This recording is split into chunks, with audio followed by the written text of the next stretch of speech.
Hello everybody, thanks for joining. This is Archiware Webinar Wednesday, 10 great new features in P5 version 6.1. I'm David Fox, that's me from JPY. We're the UK distributor for Archiware.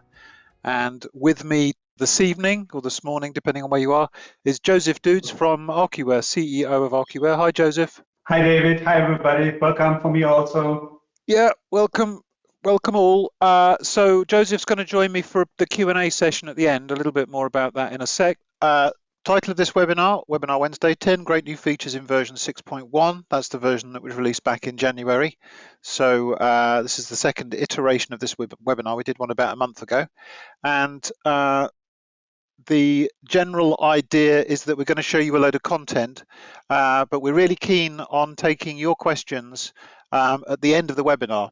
There's a questions box inside of the GoToWebinar control panel widget where you can type questions. So you can go ahead and ask questions while we're talking, and then at the end we'll go through and answer all of the questions.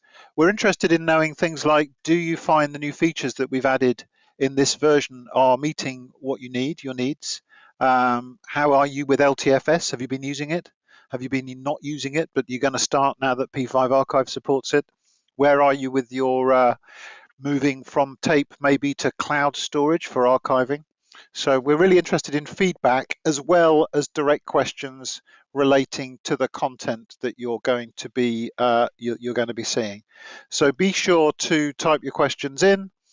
I'm just making sure this is recording. It is. So we'll make a recording of this webinar available, plus all the slides. You'll get all of that in an email. So no need to write stuff down with a pencil or screen grab, etc. So let's begin. So in this webinar, we are going to be looking at 4 new features in the P5 Archive module. They are the LTFS support, updates to the P5 companion app and a reminder of what that is and what it does, poster frame and previews of videos, built-in FFmpeg and image Magick, and then in the Synchronize module we've got some nifty abilities to merge source folders into a single destination folder under your control, and much better checksum verification, exposure of the checksums for you to see, plus a couple of general things. Updating of P5 in the browser is now possible, and better optimize local storage when you're writing data to the cloud. So what I'm going to do first is talk about the LTFS support, because that's the headline feature in 6.1, and then I'll show you it working in a live demo, because I'm brave like that. I like live demos, and then we'll go through the other features. So P5 Archive enhanced LTFS support. It's enhanced because P5 previously had LTFS import-export functionality in the archive module, which was a fairly rudimentary stroke simple ability to just select some files from a file system, write them to a tape, and then look at what was on a tape, maybe written outside of P5, and then restore what was on the LTFS cartridge back to a file system. So just simple import-export. So what the P5 Archive Enhanced LTFS support means is that the P5 Archive module, with all of its functionality, including its indexing of everything that you archive into a database, generation of thumbnails, previews, proxies of the media files that you're archiving, capturing of metadata, searching, and so on. All of that functionality now works when the tapes are formatted to the LTFS spec. So that means that you can use P5 Archive, archive some data to an LTFS volume or a set of volumes, and then those volumes you could take somewhere else and use with any LTFS compatible software applications and access the data on the tapes. So you could use it for pumping data onto tapes to send somewhere else, or you can be secure in the knowledge that you're writing your archive tapes in a sort of future-proof, non-vendor specific format, which is what LTFS is.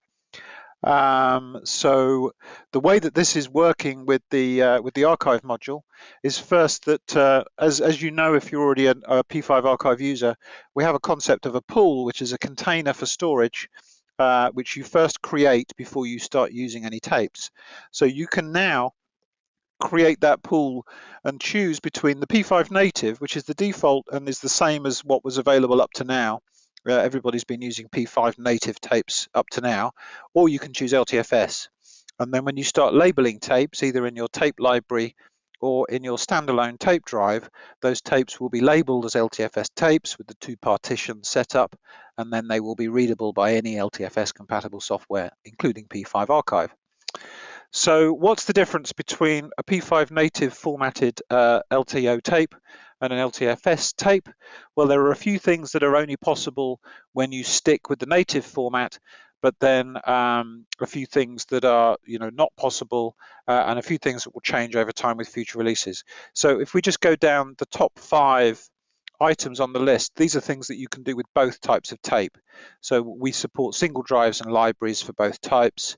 We support all the operating systems, Mac OS, Windows, Linux, actually including FreeBSD and also including QNAP. So you can connect SAS LTO hardware to QNAP NAS devices, and we'll support LTFS tapes on that as well. Spanning of tapes, large files across 2 tapes, which is necessary because often media files are very large, so that you use up your tapes capacity. So that's possible on both. Verification using checksums, that's possible using both formats. Drag and drop functionality using the P5 companion app, which I'll show you next, that's possible. Things that you can't do with the LTFS format tapes: block level cloning. That's a P5 specific feature. That's the feature that allows you to have 2 tapes being written at the same time when you've got 2 LTO drives, identical tapes down to the block level. LTFS standards don't permit for that to happen. Likewise, drive parallelization, that's a long word with a lot of syllables. That means that you can have multiple tapes in flight at the same time. You can be writing to 2, 3, 4 tapes at the same time with the same data stream to get much faster throughput. That's still possible, but you'd have to use the P5 native format to do that. So you're not losing these features, they're just not possible with the LTFS format. Multiple jobs writing to the same tape at the same time, that's not possible with LTFS. Importing a tape from a foreign P5 system, yeah, that's not possible now with LTFS, but will be soon. So an upcoming version will allow you to actually take a foreign LTFS format with files and folders on it and pull that into your archive index. So that will be quite a powerful feature. That will actually mean that people with a kind of unstructured LTFS archive will be able to move to P5 archive, have all of the contents of those tapes indexed, and then just do a quick tapping in a search in a browser that wasn't possible previously when they just had lots of unstructured data on tapes. Verify by rereading the tape, not possible with LTFS, but it is possible to do verification by checksum comparison, which is much better anyway, so that's not really a great loss. The final row has a tick in the LTFS column, and that's the fact that LTFS format volumes are not limited to use with the Archiware product, but are available to use with any LTFS compatible tool like Yoyotta, for example, which is what I'm going to show you as an example of that in a moment. So the big advantage you get with LTFS is this vendor neutral support, that you can use it across lots of different software platforms, and you're not tied into a vendor's software for accessing the data that you're archiving in the future. So what I'm going to show you in the demo is pretty much what you see here. So you've got the P5 archive logo on the left-hand side of the screen. This software is able to read and write the LTFS volume stack in the middle. So it can put data on there, or it can restore data using the index, just like you always do with P5. But you could also use a third-party piece of software. We've just chosen Yoyotta because it runs on the Mac that we're using for this demo. So you can put a tape in and have Yoyotta restore the contents of that tape. We'll do exactly that in a moment in the demo. So let me just come out of this presentation tab and into this tab, check that it's still alive, which it is. So this is my P5 6.1 installation. I haven't done much configuration in here, but I've done some storage setup. So I've created 2 storage pools, one called LTFS Tape Archive and another called Disk Archive, which we will use after we've done the tape demo. And I have under my volumes, you can see there is one LTFS tape in the drive that's labeled and has no data on it so far. I've also gone to the trouble of creating a couple of archive plans. These are workflows that will archive data. This one will write to the LTFS tape, and this one will write to disk. So this is two different workflows. So just to illustrate, first of all, running a simple archive job, getting some data onto my tape. This is the folder on the desktop called For Archiving that I am going to archive. There's not a great deal in here, just a couple of 100 megabytes. There are some folders full of JPEGs, and there is a movie of some crazy guys in the sky lying on bits of rope. So these media files we're going to archive using P5. I'm going to do this simply by clicking on Manual Archiving. I can immediately see my admin desktop location is available. I just need to find that For Archiving folder where we have those other folders. So I'm going to take the For Archiving folder, add it to my archive selection here. I could add other stuff in here as well if I wanted. Click on the archive button, and in this instance I wanted to write this to LTFS rather, so LTFS archive, hit the start button, let it do its thing, and let's monitor that job in the job monitor window. The job monitor is a little bit different in version 6.1.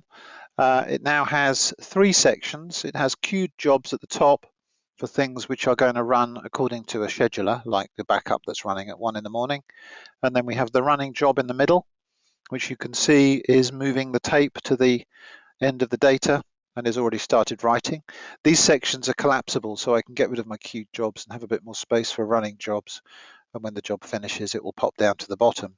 So you can see we're writing the data to the tape. This is actually an LTO5 tape, so I'm using rather old technology for my demos, but I need somebody to give me some newer newer tape hardware.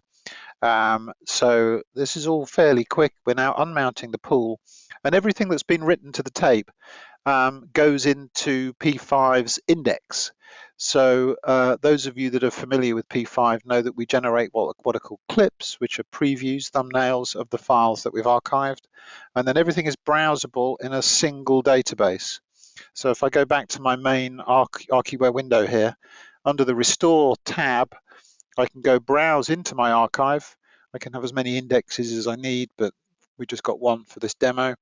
And then the index kind of looks like the file system. So I have my folder path down the desktop into the For Archiving folder. And then you can see we have a preview of the video over here. If I just make that a little bit larger. So you can see there's a still here from this 1-inch Dreams video, which gives me an indication of what that video looks like. If I double click on the video, I then get playback of the proxy that was generated, that I've configured for the purposes of being brief, just to create a 10-second proxy from the beginning of the file, but that's configurable. So I can see that file that I've archived, and if I were now removing that from my disk storage, I could still come in here and see the file and decide if that's the file I need. Likewise, in the other folders where we have the JPEGs show up as thumbnails, and I can make a selection within here to restore these JPEGs. So I might want to recover 3 of those via the restore basket, and then I could go back and also add the video and add that to the restore basket, set up the restore job, and then P5 will load the tape up again, make sure that the right tape is in the drive, or in the case of a tape library, move the correct tapes into the drive and recover the data back. So that's a real whirlwind tour of how you will get data onto LTO tapes, whether it's LTFS or not, and recover it again using this simple index that you can browse in the web browser. Of course, you can also search. So I could do a search for name contains 1 or something like that, and it finds the 1-inch Dreams. And this is incredibly useful when you've got, you know, many thousands of files to search through that you've been archiving over the years. So let's say that this LTFS tape was then sent elsewhere. Somebody wants to use a non-Archiware tool to recover the JPEGs and the movie file. So I'm going to illustrate how this works by, first of all, stopping P5 software, which I'm doing using the terminal because we're running on this Mac that you're looking at. So we're stopping P5. P5 is no longer running. It's no longer going to be trying to access the tape drive. And then I can run Yoyota, which is the green icon on the right-hand side, which I've pre-configured with knowledge of the tape drive and a folder on the desktop called Yoyota Restore, which is this folder here, which is currently empty. So if I just click on the green Run the Job button, sorry, my Apple Watch is thinking I'm saying its name. So the restore will begin. You can see on the left-hand side, it's loading the tape. And pretty much as soon as the tape is loaded, it will recover the contents of that tape back into this folder that you can see over on the right-hand side in the Finder. LTFS tapes have two partitions, as I briefly mentioned earlier. One is at the beginning of the tape, contains an index of what's actually on the other partition, the larger data partition. So Yoyota will first read the index from the tape, and then since we've asked it to recover everything on the tape, it'll then just read everything from the data partition. So you can see some stats there that it's recovering 75 files, 1 movie and 74 JPEGs. And you'll see the user folder has already appeared on the right-hand side and the job is finished. So if we look inside of users, admin, desktop for archiving, we see our JPEG files there, and we see our movie file there, which is playing back just fine. Sorry, that's probably a large image to send over a webinar all over the world. So the data's come back. You'll notice that Archiware has encoded the spaces in the file and folder names as plus signs. So we do some conversion of Unicode characters to make the data readable on all platforms. If you're recovering using P5, we'll re-encapsulate any Unicode file name, folder name characters from the index. So our support for file names goes beyond what's standard on LTFS. So Yoyota restored the tape just fine. I'm going to quit Yoyota because we want to fire P5 back up here via the start command, and then I will show you a little bit more inside of P5. So just jumping back to my sequence of slides here, the next thing we're going to look at is the updated P5 companion app. So some of you may not be familiar with P5 Companion. The idea is that you have a P5 archive server somewhere on your network, and you have some number of Mac and Windows desktops, and you can run this desktop app on all of those machines. It doesn't require licensing per machine. Connected up to the location of your P5 archive server on the LAN via the IP address and so on. And then you can drag and drop to archive and drag and drop to restore. So let's see how that works. So if I just go back to the P5 tab here, and I'll have to log in again because I just restarted P5 using the default password. So I have a separate archive plan here called Disk Archive, which is the one that we're going to use. So you have to have an archive plan set up, and then you run the P5 Companion app, which looks like this, and you perform a little bit of setup over on the right-hand side. I'm running everything on one machine here, so I've got the loopback address, my authentication information, and then I can choose in the configuration between the two archive plans that I have set up, and then save the configuration.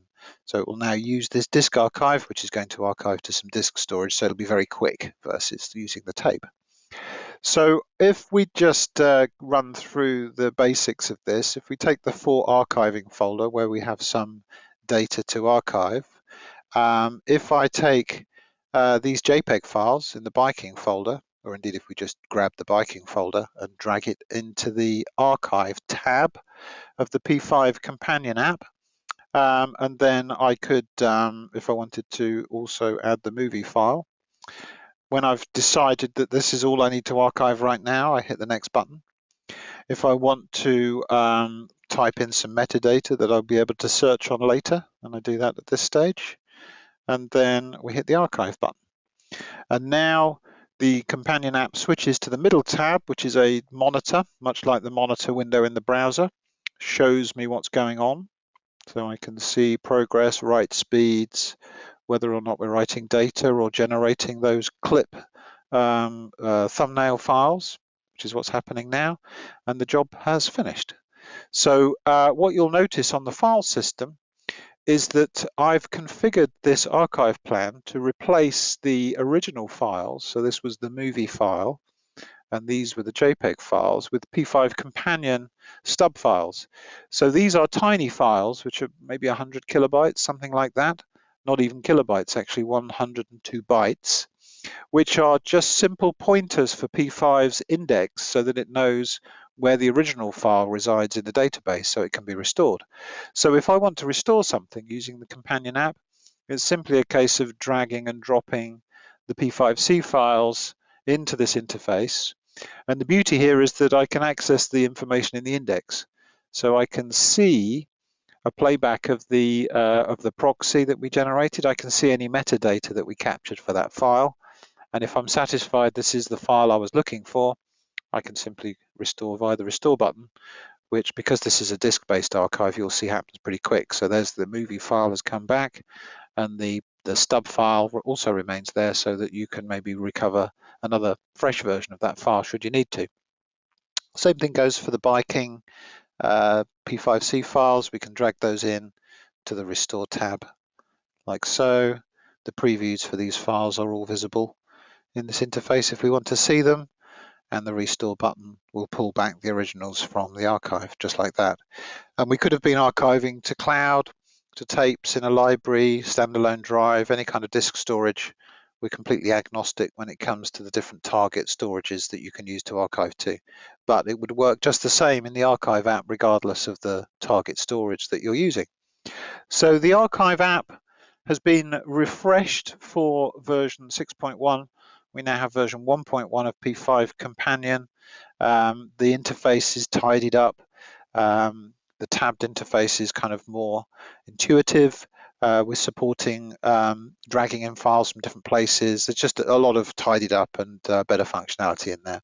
So if you're a P5 archive user and you're not already using the archive companion, the P5 companion app, then maybe now is a good time to start with this new release.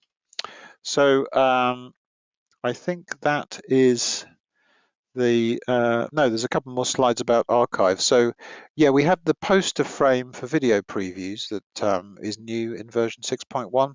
So you saw this just now when we were looking in the index, and it's simply that you get both a poster frame thumbnail. So if you're looking at a long list of movies in the same folder, you'll see a thumbnail for each movie, and then we can also capture the proxy to play back in the info window for the asset when you double click on it. So that's new in 6.1 and is the default functionality in 6.1 as well. And these poster frames, playable proxies and previews are generated using the FFmpeg and Image Magick open source tools. Those are the icons from their respective websites. So FFmpeg generates proxies of video and audio files, and Image Magick is able to render thumbnails from graphics files, from Photoshop files, JPEGs, PNGs, etc. So these are both now built in to P5 in version 6.1. Previously, it was up to the person installing the software to also install these open source tools, and there were different ways that you had to do that depending on the operating system that you were using, but now P5 includes these two tools in its binaries folder. So by default, the preview generation will just work across all the different platforms, particularly on like a NAS, QNAP or a Synology. That's really useful. It just makes things a bit simpler, and those tools can be updated now with newer releases of P5 as we roll along. If you do want to use specific versions or different tools or a specific FFmpeg with plugins installed, you can still do that. You'll just need to provide the full path to the tool that you wish to use to generate previews in P5's configuration. So we're going to move on now to P5 Synchronize and a little bit more of a demo. P5 Synchronize has a couple of new features. The first one is merge source folders into one destination. So in order to illustrate how this works, I'm going to drop back to my P5 server, and we have under the Synchronize tab, we've configured a Synchronize plan here. So you'll see I have a Linux P5 client. This is a different machine. On that Linux machine, there are three folders: Home, Freddy, Desktop, Home, Radhika Desktop, and home Tracy desktop, but I want to synchronize those folders into this sync target folder, which is something visible on the desktop over here, which is currently empty. Now, ordinarily, if I was to run this sync plan, I would get a home directory would appear in the sync target, and under that I'd see my 3 users. Now, I don't want to see the home directory, I just want to see the users directory. So there's a new notation for doing this in P5, which is simply that you add a dot separated by slashes into the path at the location where you want to divide the path up, and everything after the dot will be created in the target folder. Everything before the dot will be ignored. So let's just run this sync plan to see what happens. And what we'll see is those 3 user directories will show up on my local machine over here on the right hand side without the home directory being copied across. So you see there's a desktop, and then there's some files inside each one of those folders. So yeah, it's pretty simple to use, really. We've had a lot of support requests over the past couple of years where people have wanted more control over the way that directories are handled when they're copied. You don't always want a great big long source paths creating in the target directory. There's a blog post on Archiware's blog which covers how this works in a little bit more detail. So here we have some sort of 2 directory deep paths and a target folder. The previous behavior was that everything just gets appended together, but by introducing the dots in this example, we can just separate out the data A and the data B folders and remove the storage and the path folders by placing the period in the right point in the path.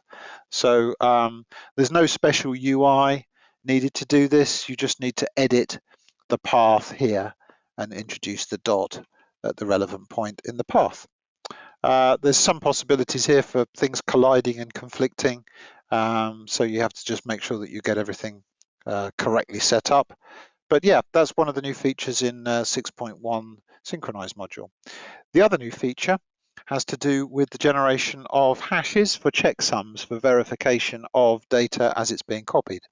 Now, P5 has always used checksums to compare data being read from the source to data being written on the target to ensure that the same data is written that was read. What we're doing in 6.1 is we're exposing this file verification. So if we look inside of the sync plan, again here, under options, you now have a choice of some different types of hashes that we generate in order to be sure that the data is being copied correctly.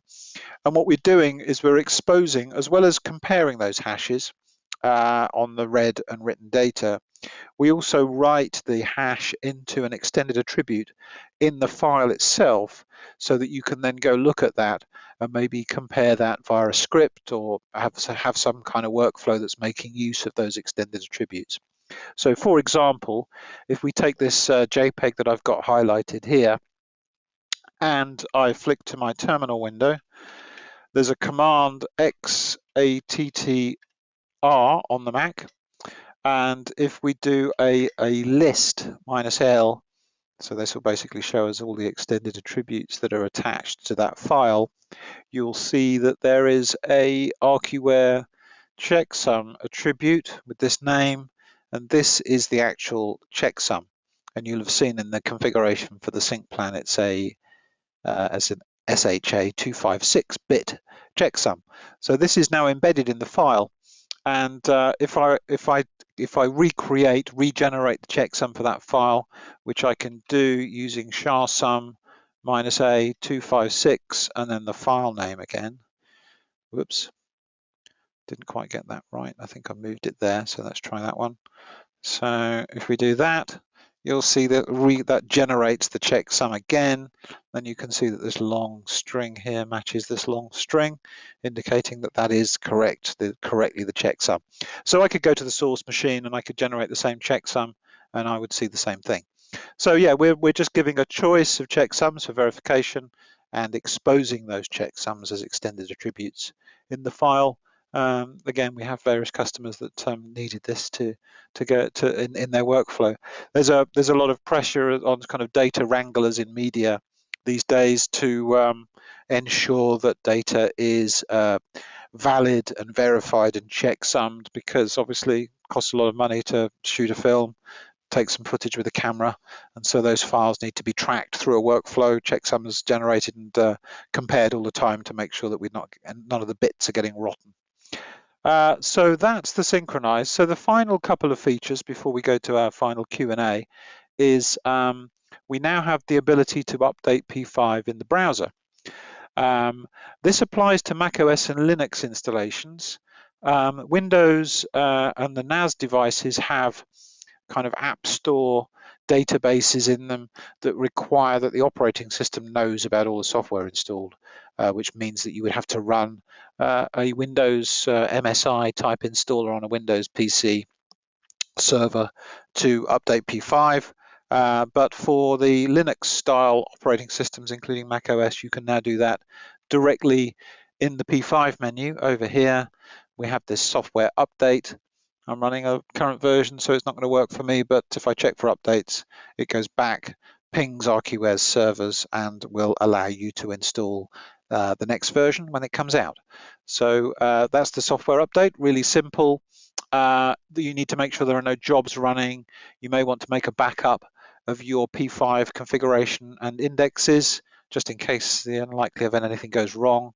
And also, if it's a major version update, you might find that you need to reactivate maintenance if it's not running, to be entitled with your keys to the latest version. So that's a pretty simple one, software update. I like that one. It's going to make it much quicker to update half a dozen different P5 installations on a site.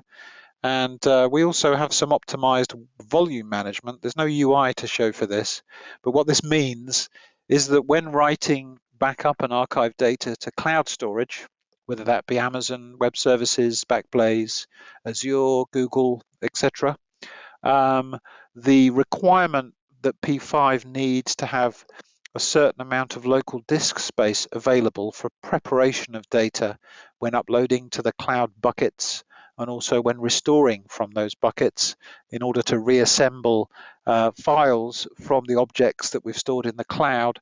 The requirement for the amount of disk space that we need has now dropped considerably.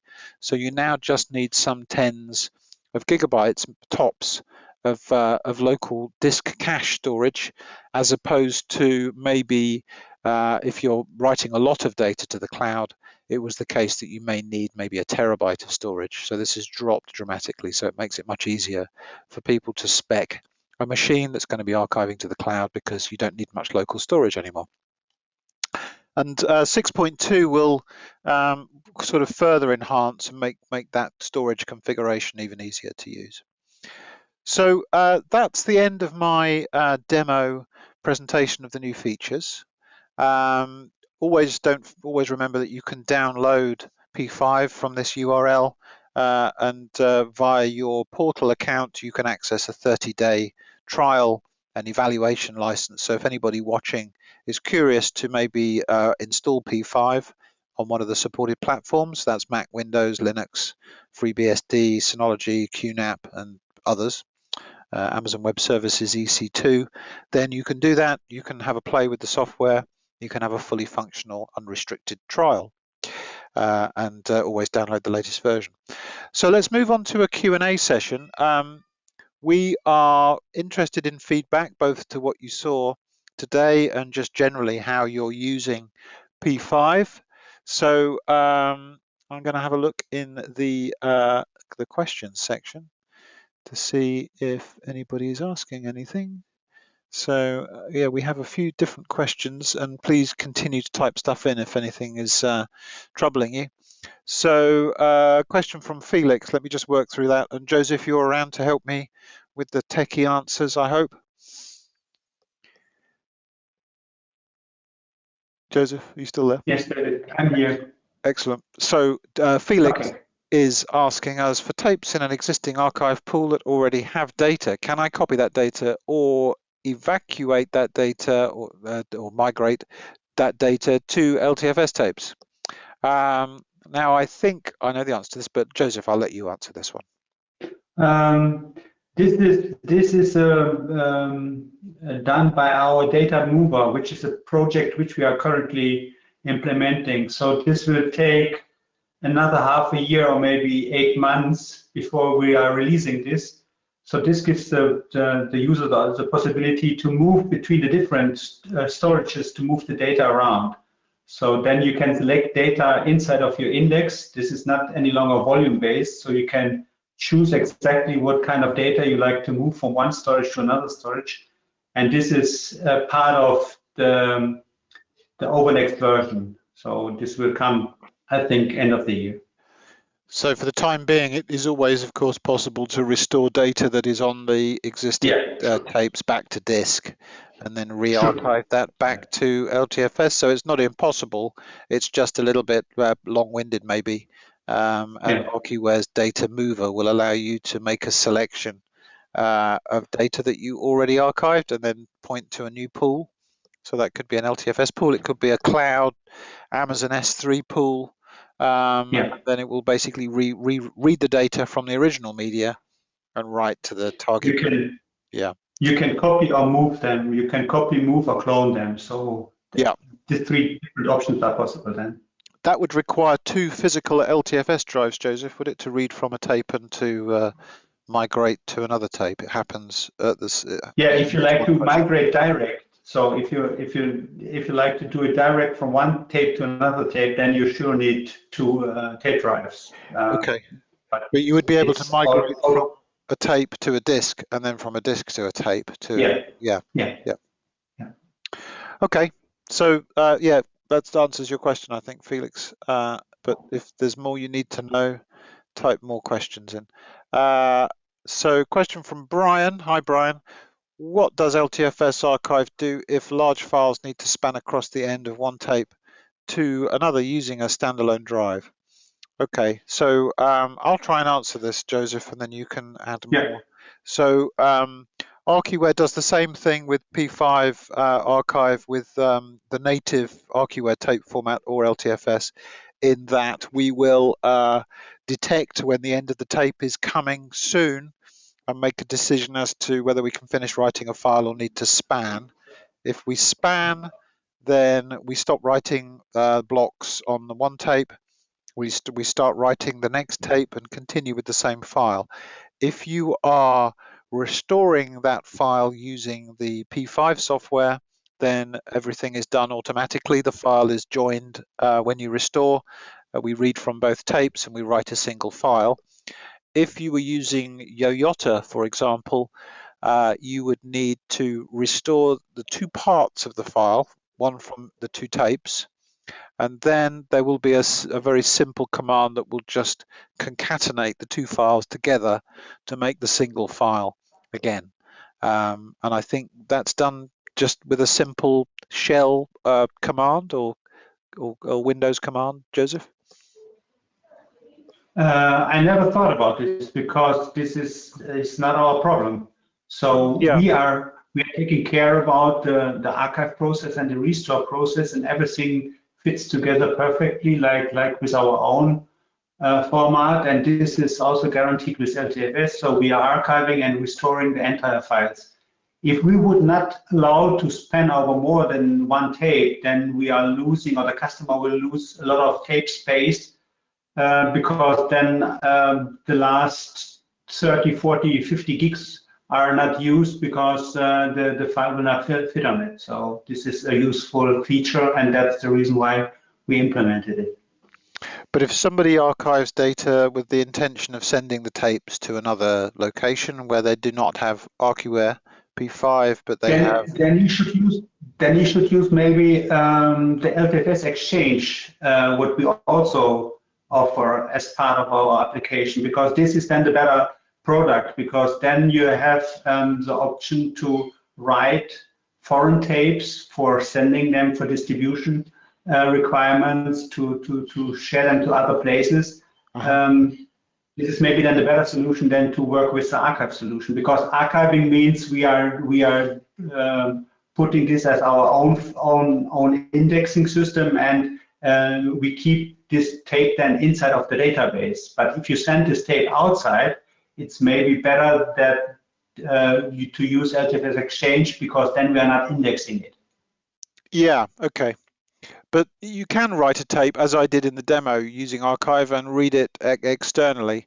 And I'm pretty sure we had a support call where I was advised that it is possible to join two files coming from two tapes just using a very one-line shell command.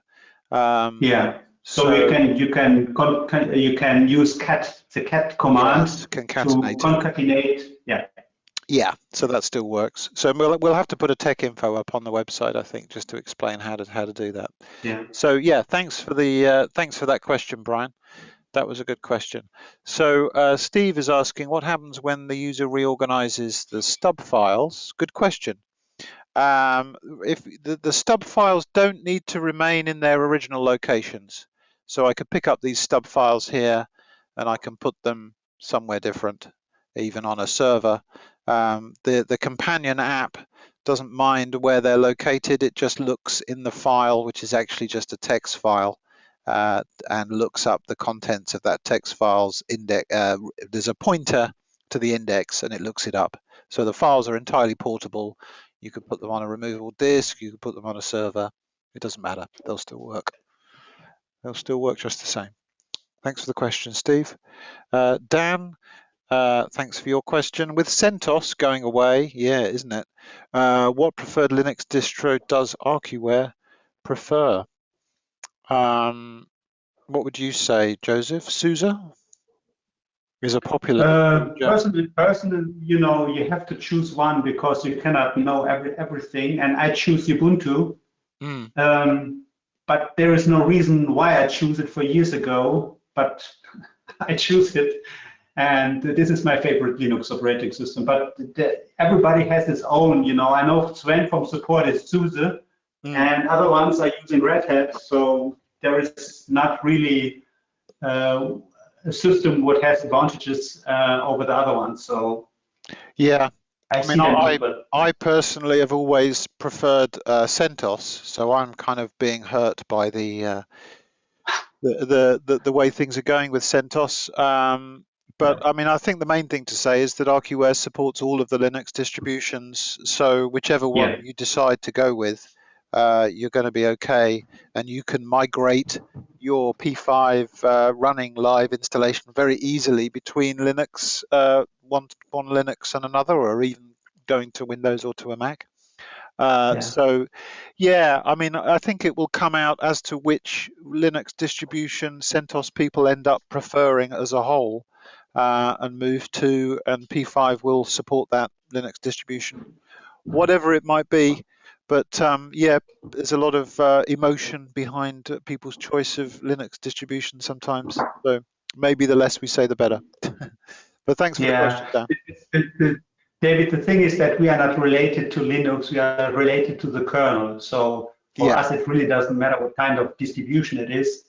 Important for us is the kernel, and this explains it already, that from our side, we are not taking care about the Linux distribution. Yeah, which is why you can run on a Synology, a QNAP, a ReadyNAS, etc. Bill, thanks for your question. Local storage, says Bill, for staging area must be on a server, or can the path point to SAN? Yeah, the path can point to SAN. No reason not to, really. The P5 is just looking at a path, and it doesn't really care or know whether that's a symbolic link to a local file system, or whether it's an NFS mount or SAN via SAN redirector or whatever. So all we care about is that we can write to the storage and that it's reasonably quick. So if you want to point to a SAN for the staging area, or for having a disk library to store archive data on, then that's absolutely fine, providing it's providing something similar to local disk performance in terms of latency and throughput, I would say. Would you agree with that, Joseph? Yeah, it is not so important that it has to be the fastest disk in the world, because we are dealing with a slow medium internet. So any Yeah. kind of disk, any kind of local disk is maybe faster than Than an internet. S3 But bucket. Yeah. so Yeah. yeah, I would say it is important that it is somehow a local disk, because otherwise you're getting influence from your own network, and this trouble, it's really not necessary. So Hmm.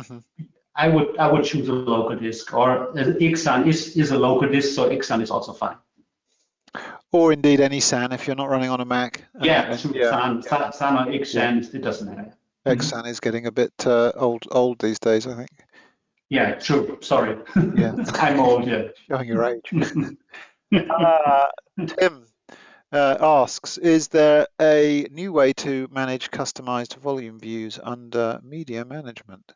Yeah, that's a good question. Well spotted, actually, because if we go to, let me just minimize the go to webinar stuff.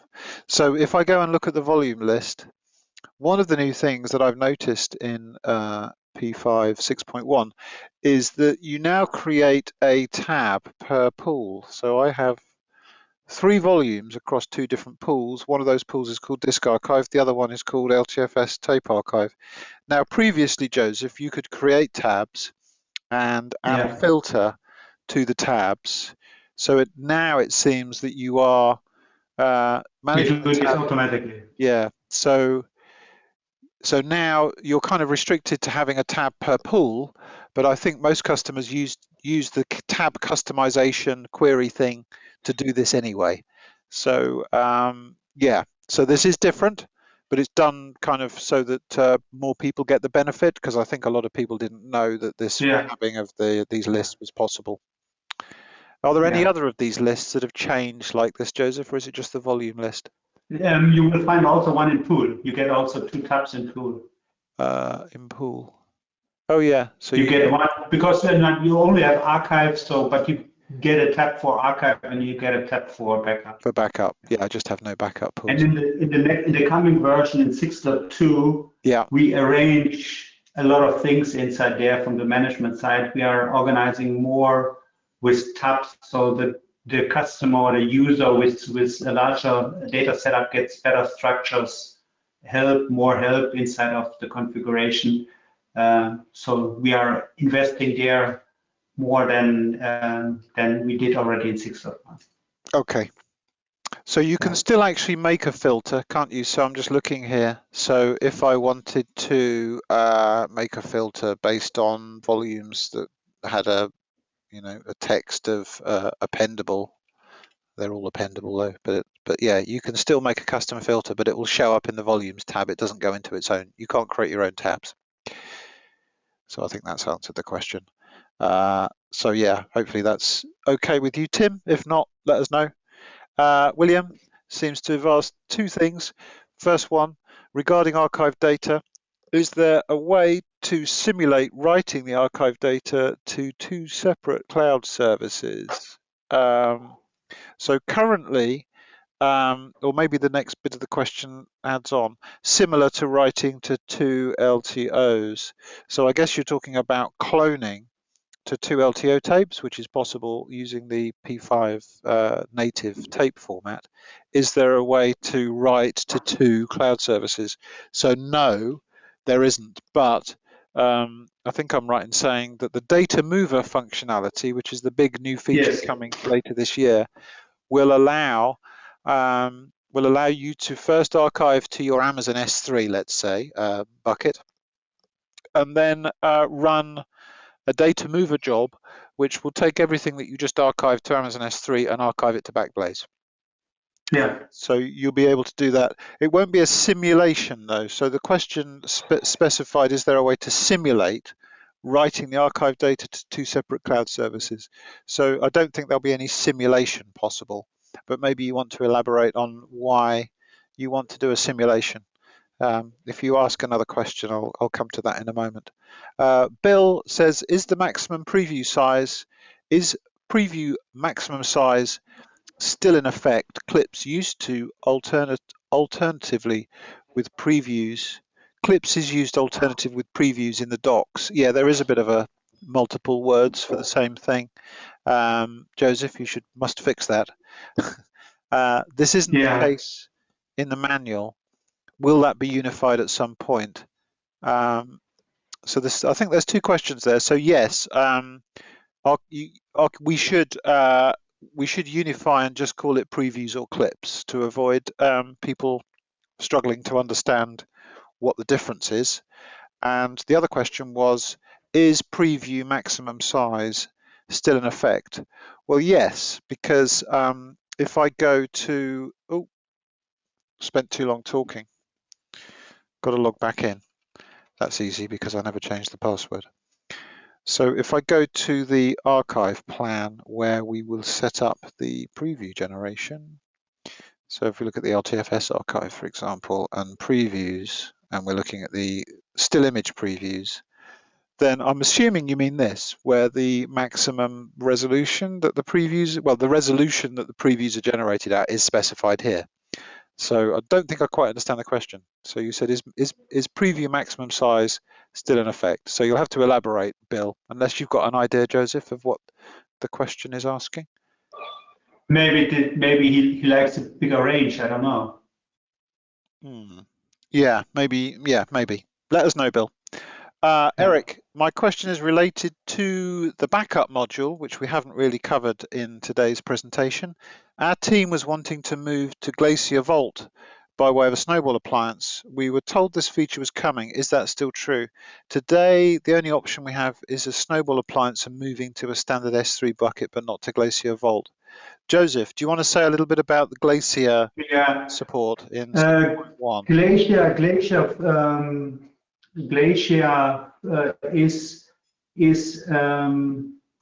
is outdated. So Glacier from the direct connection. So you have to store today. If you're starting with Glacier, you should use the S3 bucket format and then work with policies.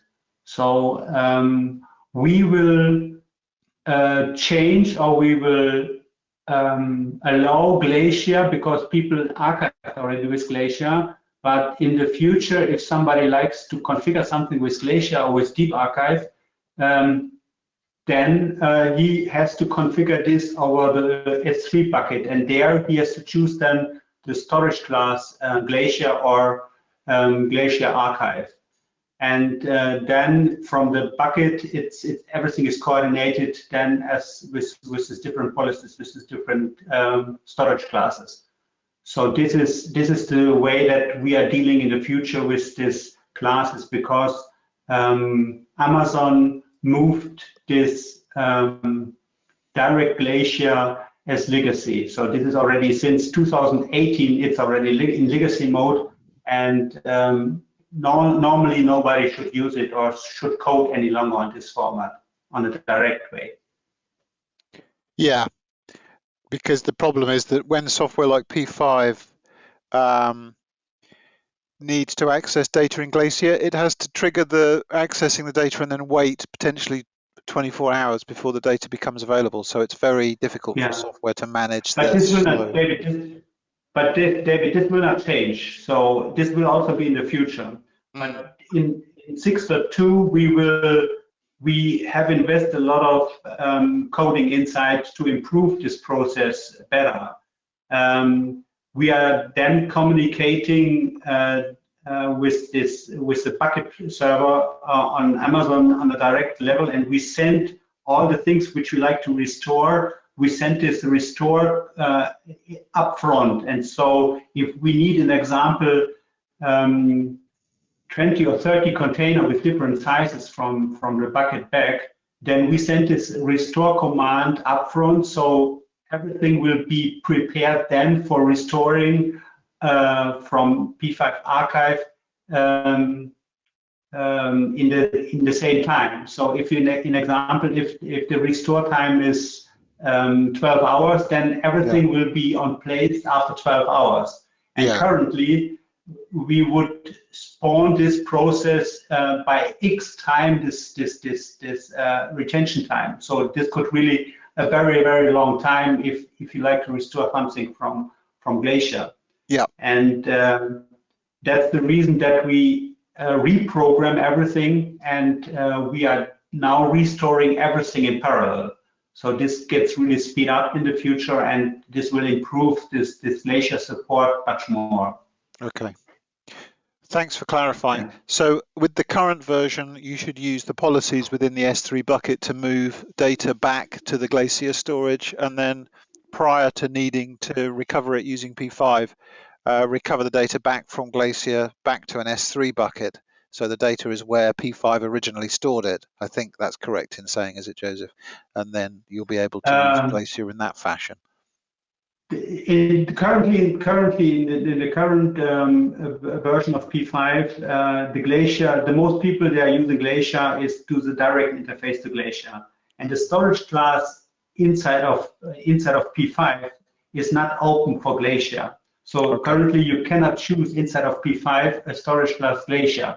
You could direct store something on Glacier, but not over the storage class. And this will change in 6.2. In 6.2, we have Amazon Glacier as a direct way to archive and to restore, because people used it already, and this is for compatibility modus inside. Yeah. And everything what people are storing new should go over then the Amazon storage classes, and this is the future way Amazon described. Okay, so Eric, I hope I see that you've put a couple of follow-up remarks, but I hope you that's made sense. If not, of course, we can have a dialogue outside of this webinar. Yeah, sure, absolutely. Get in touch. Yeah. Yeah, it's very complicated, so it is quite a deep topic. Yeah. So just a few more questions to get through, and I think we can wind up pretty much on time. So Brian asks, back to my large file spanning question. If the archive job needs a new tape, does the archive job prompt for user intervention to insert a new tape? I'm moving from an LTO library to a standalone LTO drive for archiving and B2 for backup. So yeah, the answer is yes. I think you need to label enough LTFS volumes that you will need for the job to complete though. Is that right, Joseph? It's different. If you have a single tape drive, then he needs to label it upfront. And if you have a library, then we are doing this by automatically labeling. Okay, so you will automatically label tapes, spare tapes in a library, will you, if needed? Yeah. So that's a new feature. For LTFS, yes. For LTFS. Okay, I didn't know that. So I've learned something today as well. I'll have to try that out. Cool. Tim asks, is there a way to show only tapes that are loaded in the tape library? There is. Let me just move some windows around so I can see what I'm doing. So yeah, I think the way that you would do that is to go to the volumes list. For some reason my sessions are expiring more quickly than they should do. So yeah, go to the volume list. You can actually make a query. So within the volumes tab, you could say a location, position, contains a slot, and then it will show all of the tapes where the word slot appears in the position. If it's not in a slot in the library, then it won't say slot, so it won't show those tapes. I think that's the answer to that question. Is there a way to show only tapes that are loaded in the tape library? Yes. Or the other way you could do it would be to search by the location. So if I cancel the filter on that field, the location should contain whatever the name of my Tandberg, off the top of my head, I can't spell it, but whatever the name of the library is that is appearing against your tapes, just do a filter based on that. And then you'll see just the tapes that are in that library. Bill, again, archive migration across LTO generations is fairly complex. Any plan for mapping such operations to plan library slot loading, e.g. going from LTO5 to LTO8 requires not only an LTO7 drive in the library to read in earlier generation, but slots are consumed quickly when staging 5 times source tapes per single destination tape without disrupting backup pool slot allocation. There's a few things that you've covered there, and I'm not quite sure how to approach it. So yes, it is fairly complex going from LTO5 to LTO8 because you would need there isn't a drive that will read both of those tapes, so you have to go via an intermediate LTO generation. So yeah, then it does get pretty horrendously complex. I mean, the way to handle it is not to allow your tapes to go too many generations out of whack, and also keep in mind the compatibility of the LTO drives, but that doesn't really help you. I don't think the data mover will help with LTO migration, will it, Joseph? Yeah, it will not solve any hardware incompatibility problems, but it helps at least for the process of migrating. So it will allow much more flexible to select data to move from one LTO type to another LTO type, or to move in between to a disk and then to move to new LTO, because the whole process of migrating gets much more simpler than it is currently. Everything is volume based and gets very clumsy because the volume is very large and everything is taking around this very large entities of data. And in the future, you can select data from index, or you can search for it, or you can make queries to move data from one storage type to another storage type. So the move process gets much more simple. But we cannot solve any problem with incompatible hardware. So you need at least a drive which is able to read LTO5, and from this point on, you need something to write on, and this can be a new LTO8, or can be a disk drive, or can be a cloud. So from our side, we build any flexibility inside, but we cannot solve any incompatibility problems with tape drives. Okay, moving on. I think William has to leave because he just said, but he did ask a question which was Backblaze only. Everything that we're talking about with regards to cloud applies to all of the different cloud vendors that we support. So Backblaze, Amazon, Azure, Google. Sure. Yeah, so nothing is Backblaze only. Last couple of questions. That one we've handled from Bill. Tim says, thanks, you're welcome. Batman says, is going to be a workflow to write 2 tapes within an archive job with a single tape drive, then truncate after? Right now, we're doing this with 2 single policies, one that does not truncate and the other that will truncate, if that makes sense. So I think what you're saying is you have an archive plan that doesn't delete, that writes to the first pool of tapes, and then you run another one that does, by truncate you mean delete, so it does delete. So yeah.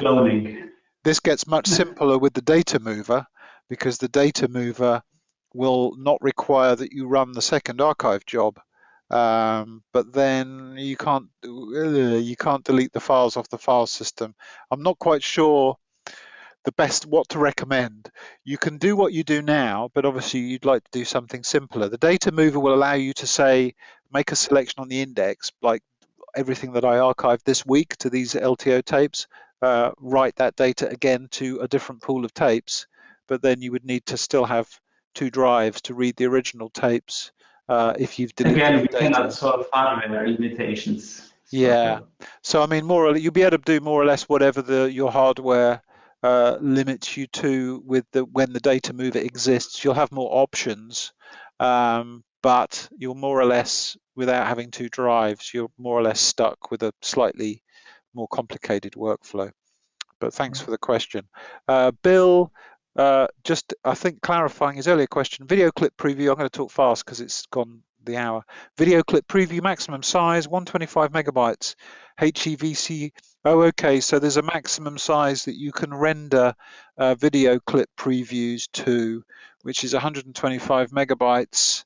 As I recall, what does IIRC mean? I always forget these these things. It doesn't really matter. Anyway, yeah, I don't think the limit has changed in version 6.1 since previous, if I recall correctly. Thank you, Bill. I always know it when I see it. So I don't think that's changed, Joseph, has it? The maximum size of... No, we didn't change anything. Yeah, nothing changed there. I'm assuming from your question, Bill, that you'd like to have bigger than 125 megabyte clips. make a support ticket and say this is a feature request. And then if you're not the only one requesting it, there is a chance that it might get implemented. Fair to say, Joseph? Unless there's some really serious reason why that limit exists. Yeah, but he can also send an email to me. You know, I will take care about it. Okay, so JD at archiware.de or archiware.com. Yeah. I think either works. Josef Doods, JD. That's me. That's him. Right, so Bill says thanks. Batman says sounds good. Eric says thank you. We've done the questions and it's 7:05 in the UK. So thanks everybody, those that are still hanging on.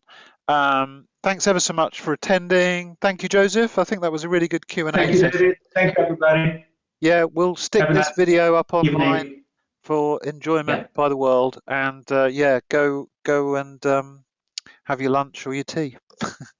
Okay, everybody. Thank you, guys. Cheers. Bye-bye. Bye.